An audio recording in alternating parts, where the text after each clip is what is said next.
From the studios of Books in Motion, this is Damon Abdallah reading The Bygone Dagger by Joseph R. Lallo. Now, let's begin with Chapter 1. This was it. This would be his big win. Fel Masker adjusted the flimsy wooden divider in front of him for the 5th time. The other players were all friends, people he'd squandered many a night with, drinking and telling the same stories. But this was a game of grum, and there was easily a month's pay sitting in a heap on the table. He wouldn't trust his own mother to keep her eyes on her own tiles at a time like this. The smoke of a cheap cigar burned his eyes. He squinted in the dim light of the back room. Anxious fingers shuffled the little black, white, and blue tiles, arranging them and rearranging them as though he might somehow find a better combination if he iterated enough. The game was all about bidding for tiles to build the strongest run. He had a very strong run already, but a single tile in the middle would make it virtually unbeatable. His buddy Tem must have known it, because for the last 5 minutes the game had reduced to 2 of them raising their bids on that tile, trying to secure it for their own run. Fel sipped his ale. He glanced at the meager pile of coins he had left, and the mound in the middle of the table. He swept up his money. "What's the bid at?" he asked, jangling his coins in his hand. 25 duats, same as it was last time you asked, said Tem, half a smile on his face. "Look, you're the last one with any money left. Either outbid me, or show your run." Fel narrowed his eyes. He didn't like that face. That was the face of a confident grum player.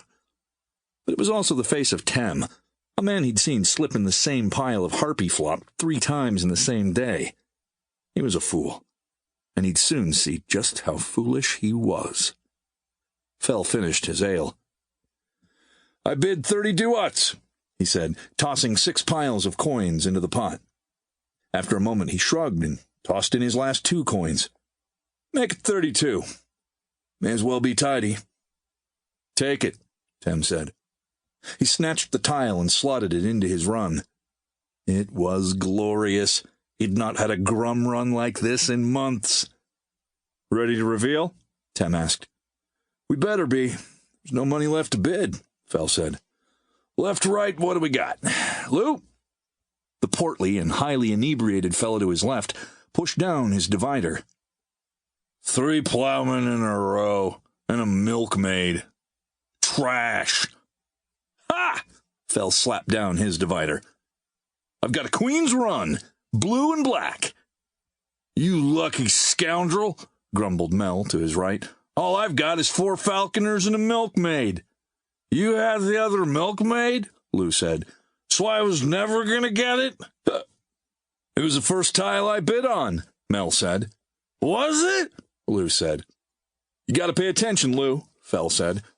"Or better yet, don't, because I'm going to love spending your money once Tem shows me whatever run I just beat." "Oh, well, you're going to be waiting a while." His friend flicked his divider and revealed his tiles. "King's run, all red." Fel's face dropped. There were only 3 runs that could beat his. That was one of them. He scrutinized the run of tiles and glanced at the neat stack of unused ones behind it. "What was with you bidding on plowmen and carpenters for the last 5 rounds?" he said. "You must have had us all beat after the 3rd bid. They're called tactics, Fel. Learn them and maybe you'll win a game or 2. Just like that, Fel was left angrily sipping at the last of his ale as Tem gathered a week's pay from each of the players into his sack. "Thanks for the contributions, all," Tem said with a frustrating swagger. "I'll buy a round before I go. Hate for you all to go thirsty on account of me." "Keep your charity," Fel grumbled. "You just wait until next week. No man stays lucky forever." "No, but skill sticks around," Tem said. Fel shoved his chair aside, left the table, and pushed open the heavy door to the rest of the tavern. He squinted at the light of the mid-afternoon sun as it shined through the expensive glass windows. "Cleaned out," said Allie the barmaid, her voice insultingly chipper. "Luck wasn't with me," he said, dropping heavily into a seat at the bar. He set his tankard down. She snatched it and lingered on the other side, swinging it from a finger. Sample complete. Ready to continue?